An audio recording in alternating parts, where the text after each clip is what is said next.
Hello दोस्तों, कैसे हैं आप लोग। आशा करता हूँ आप लोग दोस्त अच्छे खासे होंगे। आप लोग का तैयारी बीपीएससी शिक्षक भर्ती का जोरों शोरों से चल रहा होगा, ठीक है ना। तो दोस्तों आज यह जो मेरा प्रैक्टिस सेट है, सेट नंबर 4 है, जो कि मैंने कंटिन्यू चला रहा हूँ, ठीक है ना। तो आप लोग दोस्तों ध्यान से देखेंगे और इसको हो सके तो आप लोग नोट्स करते जाएंगे जो आपको इम्पोर्टेंट लगे, ठीक है। चलते हैं हम लोग फर्स्ट क्वेश्चन पे। फर्स्ट क्वेश्चन है दोस्तों, 1857 की क्रांति के संदर्भ में इनमें से कौन सा एक सही सुमेलित नहीं है। तो देखिए इसमें से सही सुमेलित कौन नहीं है। भीमराव कर्नाटक, सुल्तान बख्श मद्रास, मुलगाबल स्वामी पूना या विजय कुदरत केरल। तो इसमें से सही जो आंसर हो जाएगा वो मुलगाबल स्वामी केरल, ये पूना, ये जो सही सुमेलित नहीं है। देखिए कर्नाटक के भीमराव मद्रास के, देखिए कर्नाटक में जो थे वो भीमराव थे, ठीक है ना, सही है। उसके बाद केरल के विजय कुदरल, केरल में जो थे वह विजय कुदरल थे, सही है, ठीक है ना। उसके बाद कोयम्बटूर में मुलगाबल स्वामी, कोयम्बटूर मुलगाबल स्वामी जो थे यहाँ पे, मुलगाबल स्वामी वह कहाँ के थे, कोयम्बटूर में थे,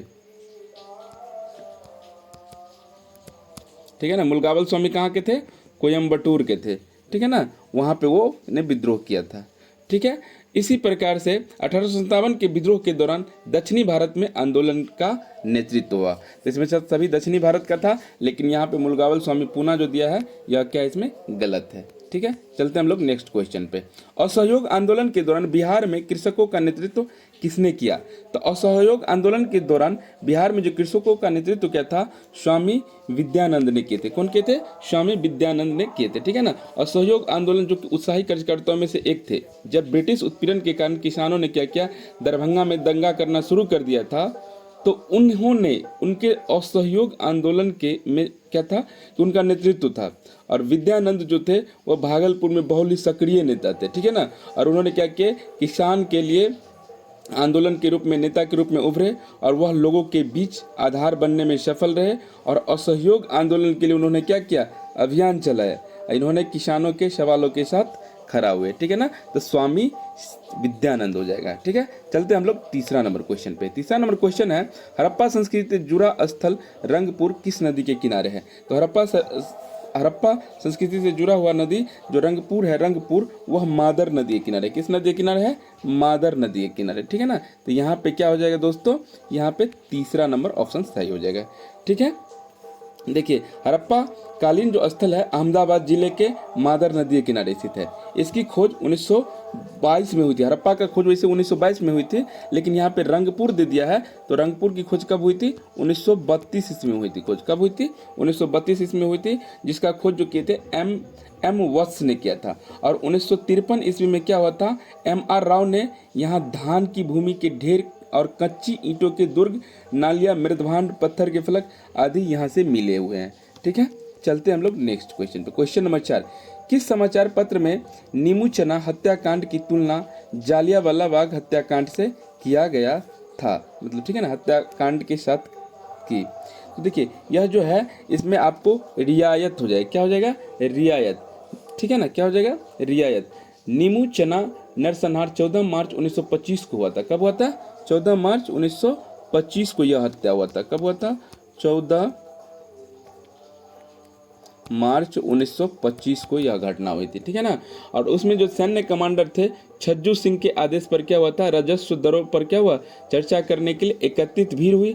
और उसमें क्या हुई, राज्य की सेना ने एकाएक फायरिंग शुरू कर दिया। लगभग 156 लोग मारे गए थे। उसमें कितना लोग मारे गए थे, लगभग 156 लोग क्या हुए थे, मारे गए थे। और 600 लोग लगभग क्या हुए थे, 600 घायल हो गए थे, ठीक है ना।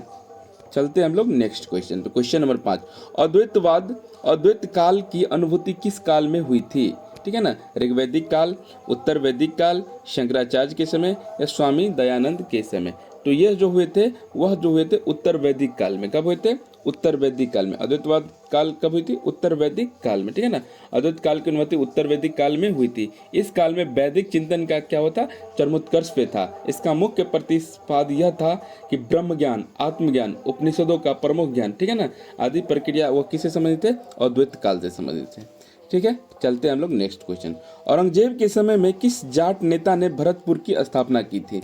ऑप्शन है चूड़ामन, राजाराम, गोखला या मोहन सिंह। तो यह जो किए थे वह चूड़ामन ने किए थे। औरंगजेब के समय किस जाट नेता ने भरतपुर की स्थापना की थी? तो चूड़ामन ने किया था, ठीक है ना। 1688 ईस्वी में किए थे। कब किए थे? 1688 में चूड़ामन के नेतृत्व में क्या हुआ था? वहाँ पे उसका स्थापना किया था, ठीक है ना। उसके बाद औरंगजेब की मृत्यु जब हो गया तो उस समय विद्रोह करता रहा। 1700 ईस्वी में चूड़ामन ने क्या किया? मथुरा के निकट भरतपुर नामक एक स्वतंत्र राज्य की स्थापना कर दिया, ठीक है। चलते हम लोग नेक्स्ट क्वेश्चन।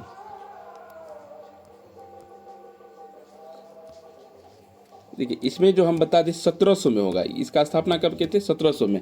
और 1688 में क्या किए थे कि चूड़ामन के नेतृत्व में क्या हुआ? उन्होंने बागडोर संभाली, ठीक है ना। चलते हम लोग 7वां नंबर क्वेश्चन। 7वां नंबर क्वेश्चन है, निम्नलिखित में से किस शासक का मकबरा झील के मध्य से बना हुआ है? तो देखिए झील के मध्य से किस शासक का मकबरा बना हुआ है? बाबर, शेरशाह, अकबर, जहांगीर। तो शेरशाह का मकबरा, ठीक है ना। शेरशाह सूरी का मकबरा बिहार के सासाराम में है, जो कि एक कृत्रिम झील के बीच में है। सासाराम में है ना शेरशाह का मकबरा, जो कहाँ पे है? कृत्रिम झील के निकट है। चलते 8वां नंबर क्वेश्चन। निम्नलिखित में से किस मुगल सेनापति ने शिवाजी को 1665 में पुरंदर की संधि पर हस्ताक्षर करने के लिए विवश कर दिया था? तो यह इसमें कौन जो थे विवश कर दिए थे? वह थे आपको राजा जय सिंह। कौन? राजा जय सिंह, ठीक है ना। औरंगजेब ने 1665 में जय सिंह को शिवाजी के विरुद्ध भेजा था और जय सिंह ने क्या किया? शिवाजी को पराजित कर दिया। कब? 22 जून 1665 में। 22 जून 1665 में उसको क्या कर दिया? पराजित कर दिया, ठीक है ना। और उसने क्या किया? पुरंदर की संधि करने के लिए उसको विवश कर दिया। तो कौन? राजा जय सिंह, जिसको कौन भेजे थे? औरंगजेब ने भेजे थे, ठीक है। चलते हम लोग नेक्स्ट क्वेश्चन। 9वां नंबर क्वेश्चन है कि चंद्रगुप्त मौर्य अपने जीवन के अंतिम वर्षों में एक जैन साधु के साथ दक्षिण भारत चला गया। उस साधु जयमुनि का नाम क्या था? ठीक है ना, उसका नाम क्या था? तो भद्रबाहु था। क्या नाम था? भद्रबाहु। चंद्रगुप्त मौर्य ने अपने जीवन के अंतिम चरण में क्या किया था? पुत्र के पक्ष में सिंहासन, ठीक है ना, त्याग कर जैन मुनि भद्रबाहु के साथ वो क्या कर लिए? भद्रबाहु के साथ जैन धर्म की दीक्षा ले लिया था, ठीक है ना। और उन्होंने श्रवण बेलगोला, यानी कि श्रवण बेलगोला कहाँ पड़ता है? मैसूर कर्नाटक में, ठीक है ना। और वहाँ जाकर के उन्होंने 298 ईसापुर में, कब? 298 ईसापुर में उपवास से अपना क्या किया? शरीर त्याग दिया। उसको कहते हैं संलेखन विधि के द्वारा शरीर त्यागना, ठीक है। चलते हम लोग 10वां नंबर क्वेश्चन। जैन धर्म का ईश्वर के प्रति क्या विचार था? ईश्वर में विश्वास, ईश्वर में अविश्वास, तीर्थंकरों में विश्वास, देवी देवताओं में विश्वास, ठीक है ना। तो इसका जो सही आंसर हो जाएगा मेरे दोस्तों, ईश्वर में अविश्वास था। क्या था? ईश्वर में अविश्वास था, ठीक है ना। चलते हम लोग 11 नंबर क्वेश्चन पे। हुमायूं ने 1555 में दिल्ली पर फिर से अधिकार प्राप्त किया। इस्लाम शाह को हराकर, मोहम्मद आदिल शाह को हराकर, इब्राहिम शाह को हराकर या सिकंदर शाह को हराकर? तो इसका जो सही आंसर हो जाएगा सिकंदर शाह को हराकर, ठीक है ना। 22 जून 1555 ईस्वी में। कब? 22 जून 1555 में। 1555 ईस्वी क्या हुआ? मुगलों ने अफगानों के बीच सरहिंद नामक स्थान पर युद्ध हुआ था, ठीक है ना। 1555 में सरहिंद नामक स्थान पर युद्ध हुआ था और इस युद्ध में क्या हुआ? अफगान का सेना का नेतृत्व कौन कर रहा था? सिकंदर शाह कर रहा था, जो कि क्या थे कि मुगल का नेतृत्व बैरम खान ने उस समय किया था और अफगान बुरी तरह से उस युद्ध में पराजित हुए थे और हुमायूं को दिल्ली के गद्दी पर बैठने का मौका मिला, ठीक है ना। और 23 जुलाई 1555 ईस्वी को हुमायूं एक बार फिर से दिल्ली के तख्त पर स्थापित हो गए। 23 जून 1555, ठीक है। चलते हम लोग नेक्स्ट क्वेश्चन पे। क्वेश्चन नंबर 12 है, कांग्रेस ने अपने किस अधिवेशन में पूर्ण स्वराज का अपना ध्येय घोषित किया था? तो पूर्ण स्वराज का जो अपना ध्येय घोषित किए थे कांग्रेस ने, वो लाहौर अधिवेशन 1929 में, ठीक है ना।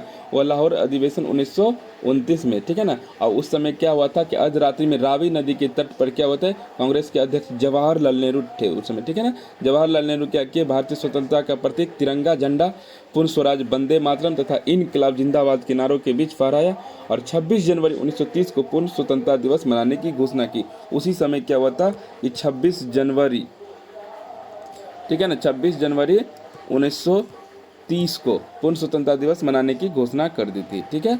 चलते हम लोग 13 नंबर क्वेश्चन। किसके शासनकाल में मेवाड़ राज्य ने मुगलों की संप्रभुता को स्वीकार किया? अकबर, जहांगीर, शाहजहां, औरंगजेब, ठीक है ना। इसका जो सही आंसर हो जाएगा मेरे दोस्तों जहांगीर है। जहांगीर ने क्या किया था? गद्दी पे कितना ईस्वी बैठा था? तो 1605 ईस्वी, ठीक है ना। उन्होंने गद्दी पे बैठने के बाद क्या किया? शहजादा परवेज के नेतृत्व में एक विशाल सेना मेवाड़ विजय के लिए भेजी, किंतु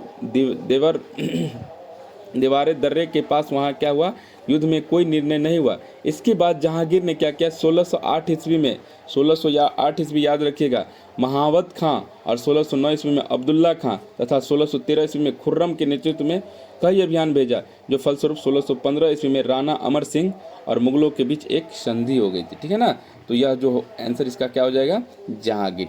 चलते हैं हम लोग 14 नंबर। किस आंदोलन के दौरान मोहनदास करमचंद गांधी नामक नए नेता ने राष्ट्रीय आंदोलन की बागडोर संभाली थी? तो किस आंदोलन में, रॉलेट एक्ट, चंपारण सत्याग्रह, बारदोली सत्याग्रह या खिलाफत आंदोलन? तो इसका जो सही आंसर हो जाएगा वो चंपारण सत्याग्रह। कब हुई थी चंपारण सत्याग्रह? 1917 में। चंपारण कहाँ है, तो बिहार में है। कहाँ है, बिहार में है। ठीक है ना। चलते हैं हम लोग नेक्स्ट क्वेश्चन। देखिए, और एक क्वेश्चन इससे याद आ गया, मतलब कि चंपारण सत्याग्रह क्यों हुआ था? तो उस समय नीलहे जो किसान थे, किसानों के भूमि पे क्या करते थे, 20 कट्ठा में, ठीक है ना, मतलब कि 3 कट्ठा, उसको 3 कट्ठा, प्रत्येक 20 कट्ठा में 3 कट्ठा जमीन पे क्या करता था, कृषि कार्य करता था। ठीक है ना, मतलब 3/20 में भाग पे वो क्या करते थे, नील की खेती कर देता था। इसी पद्धति को हटाने के लिए उन्होंने 3 कट्ठिया पद्धति के नाम से एक आंदोलन छोड़ा, जिसको हम लोग चंपारण सत्याग्रह के नाम से जानते हैं। और वहाँ पे जो चंपारण सत्याग्रह हुआ था, तो बिहार के जो व्यक्ति थे राजकुमार शुक्ल, उन्होंने ही गांधी जी को चंपारण आने के लिए आमंत्रित किए थे। ठीक है, चलते हैं हम लोग 15 नंबर क्वेश्चन। गुप्त वंश के शासक काल में कौन सा स्थान कला का प्रमुख केंद्र था? सारनाथ, अमरावती, एलोरा, सांची। तो उस समय सारनाथ बहुत ही प्रसिद्ध थे। ठीक है, चलते हैं हम लोग नेक्स्ट क्वेश्चन। निम्नलिखित में से किस सुल्तान ने सर्वप्रथम ब्राह्मणों से जजिया कर वसूल किया था? सबसे पहले ब्राह्मण से जजिया कर वसूलने वाले थे फिरोज शाह। कौन? फिरोज शाह ने। ठीक है ना। उसके बाद चलिए नेक्स्ट क्वेश्चन 17 नंबर। चोल वंश के शासकों की महानता किस कार्य पर आधारित थी? कलाकृतियों पर, श्रेष्ठ शासन व्यवस्था पर, सार्वजनिक निर्माण पर या सैन्य व्यवस्था पर? तो इसका जो सही आंसर हो जाएगा मेरे दोस्तों, यह हो जाएगा श्रेष्ठ शासन व्यवस्था पे। किस पे? श्रेष्ठ शासन व्यवस्था पे। ठीक है, 18 नंबर क्वेश्चन। मुगल काल में वह कौन सी पहली इमारत है जो पूर्णतः संगमरमर से बनी है? देखिए, हुमायूं का मकबरा, अकबर का मकबरा, शाहजहां का मकबरा या एतमा-उद-दौला का मकबरा? तो एतमा-उद-दौला का जो मकबरा है वो पूर्ण रूप से कहाँ है, वो संगमरमर से बना हुआ है। ठीक है ना। यह जहांगीर के समय की सबसे उल्लेखनीय इमारत थे। ठीक है ना। और यह आगरा में बना हुआ है, एतमादुल्ला का मकबरा है। यह चतुर्भुजाकार मकबरा, ठीक है ना, जो कि वेदांग सफ़ेद संगमरमर का बना हुआ है। ऐसा पहला मकबरा है जिसमें बड़े पैमाने पर संगमरमर का प्रयोग हुआ है। और अलंकरण के लिए इस्लामिक भवनों में यह पहली बार पित्रा दुर्रा, फूलों वाली आकृतियों में कीमती पत्थरों एवं बहुमूल्य रत्नों की जुरावट का प्रयोग इसमें किया गया है। ठीक है, चलते हैं हम लोग 19 नंबर क्वेश्चन। निम्नलिखित में से किसे पटना नगर की स्थापना किया था? तो पटना नगर का स्थापना इसमें से किसने किया था? तो देखिए, पटना नगर का जो स्थापना किया था, ऑप्शन है शेरशाह, अलाउद्दीन, हुसैन, इब्राहिम लोदी या अकबर। तो इसमें पटना नगर का जो स्थापना का श्रेय जाता है वह शेरशाह को जाता है। किसको जाता है? शेरशाह को जाता है। शेरशाह सूरी आधुनिक नगर की स्थापना की, जहाँ उन्होंने अनेक सरायों व दुर्गों की स्थापना कराई थी। ठीक है, चलते हैं हम लोग नेक्स्ट क्वेश्चन 20 नंबर क्वेश्चन। निम्नलिखित में से किस गवर्नर जनरल ने पिंडारियों और पठानों का दमन किया था? देखिए, पिंडारियों और पठान का दमन करने का श्रेय आपको जाता है लॉर्ड हेस्टिंग्स। किसको जाता है? लॉर्ड हेस्टिंग्स को। ठीक है ना। उन्होंने क्या किया था, पिंडारी, सिंधिया और होलकर की सहायक सेना में काम करते थे और मराठा का इन्हें संरक्षण प्राप्त था। ठीक है ना। किसका? मराठा का समर्थन प्राप्त था। और लॉर्ड हेस्टिंग ने सितंबर 1816 ईस्वी में पिंडारियों के विरुद्ध अभियान शुरू किया और उन पर तीन आक्रमण हुआ, जिसमें क्या हुआ था, उत्तर भारत का कमान स्वयं हेस्टिंग्स ने संभाला था, जबकि दक्षिण भारत का कमान जनरल हिस्लॉप के अंतर्गत आता था। ठीक है, चलते हैं हम लोग नेक्स्ट क्वेश्चन पे। Question number 21। अलाउद्दीन खिलजी ने किस हिंदू शासक को रायान की उपाधि दिया? ठीक है ना। तो किसको दिए थे वो? तो दिए थे वो रामचंद्र देव को। ठीक है ना। अलाउद्दीन खिलजी ने क्या किए थे कि द्वितीय देवगिरी अभियान जो कि 1298 ईस्वी के पश्चात हुआ था, उसमें रामचंद्र देव कौन थे? रामचंद्र देव व्यक्तिगत रूप से दरबार में उपस्थित हुआ और अलादीन ने उन्हें रायान की पदवी से क्या हुआ, सुशोभित किया और उन्होंने क्या किया, उसको यह पदवी दिया। तो क्या हो जाएगा? ऑप्शन नंबर 2 इसका सही हो जाएगा। ठीक है, चलते हम लोग 22 नंबर क्वेश्चन। अर्थशास्त्र में उल्लिखित सीताध्यक्ष किस विभाग के अध्यक्ष थे? कर, कृषि, टकसाल, नौसेना। तो यह होते थे कृषि के अध्यक्ष। किसके होते थे? कृषि के अध्यक्ष होते थे। ठीक है, 23 नंबर क्वेश्चन। निम्नलिखित में से किस दक्षिण मुस्लिम राज्य के अमीरों ने प्रथम बार मराठों को छापामार युद्ध पद्धति के लिए प्रशिक्षित किया था? ठीक है ना। तो किस युद्ध में? अहमदनगर के मालिक अंबर, गोलकुंडा के मीर जुमला या गोलकुंडा के मदन्ना या बीजापुर के अफजल खां। ठीक है ना। इसका जो सही आंसर हो जाएगा दोस्तों, यह हो जाएगा अहमदनगर के मलिक अंबर। क्या हो जाएगा? अहमदनगर के मलिक अंबर। चलते हैं हम लोग 24 नंबर क्वेश्चन। 24 नंबर है, 6 अगस्त 1942 को जिले के 2 नेताओं हजारीबाग को गिरफ्तार किया गया था, वे कौन थे? रामलाल और देवीलाल, नारायण सिंह और सुखलाल सिंह, रामनाथ और देवनाथ, शिव कुमार और रामचंद्र। इसका जो सही आंसर हो जाएगा मेरे दोस्तों, यह हो जाएगा आपको शिव कुमार और रामानंद। क्या था? शिव कुमार और रामानंद। देखिए, यह घटना अगस्त 1942 में घटी थी। कब घटी थी? 1942 में हुई थी, जिसमें शिव कुमार और रामानंद को हजारीबाग से गिरफ्तार कर लिया गया था। कहाँ से गिरफ्तार कर लिया गया था? हजारीबाग से गिरफ्तार कर लिया गया था। आखिरी क्वेश्चन इस सेट का है दोस्तों। तो आखिरी क्वेश्चन है 25 नंबर। क्या है? वैदिक युग की सर्वाधिक प्राचीन संस्था कौन सी थी? परिषद, सभा, समिति, विदथ। इसका जो सही आंसर हो जाएगा विदत। ठीक है ना। विदत आर्यों की सर्वाधिक प्राचीन संस्था थी। ठीक है ना। इसे जनसभा भी कहा जाता है। इस संस्था का उल्लेख ऋग्वेद में 122 बार हुआ है। इसका उल्लेख ऋग्वेद में कितने बार हुआ है? 122 बार हुआ है। ठीक है। तो दोस्तों, यह आज का सेशन का आखिरी क्वेश्चन था। तो आप लोग जरूर आप लोग को जरूर अच्छा लगा होगा दोस्तों। आप लोग तैयारी करते रहे जोरों शोर से बीपीएससी का। ठीक है। मेरा आप लोग से यही आशा और उम्मीद है। ठीक है दोस्तों, आज के लिए बस इतना ही। आपका दिन शुभ हो, मंगल में हो। तब तक के लिए बाय बाय।